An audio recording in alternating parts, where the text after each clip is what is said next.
So weight loss हा I think फारच प्रिय विषय असतो आणि प्रत्येक किटी पार्टीमध्ये ह्याचं डिस्कशन होतच असतं. पण सगळ्यांना बॅक टू स्क्वेअर वन जातात, म्हणजे तिथे बोलतात, गप्पा मारतात, मग त्याच्यानंतर जेव्हा तुम्ही ॲक्च्युअल लाईफला परत जाता तेव्हा तुम्ही विसरायला लागता.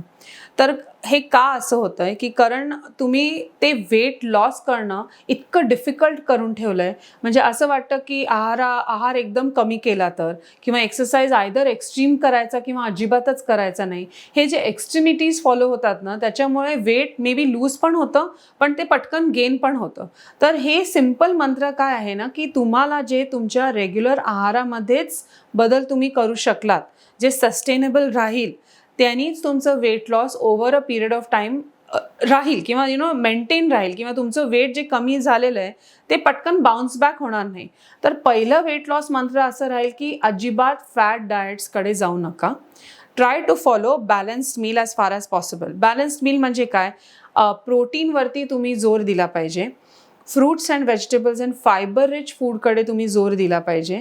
गुड फॅट्स म्हणजे आल्मंड्स, वॉलनट्स, सीड्समधनं जे येणारं फॅट आहे त्याच्याकडे तुम्ही लक्ष दिलं पाहिजे.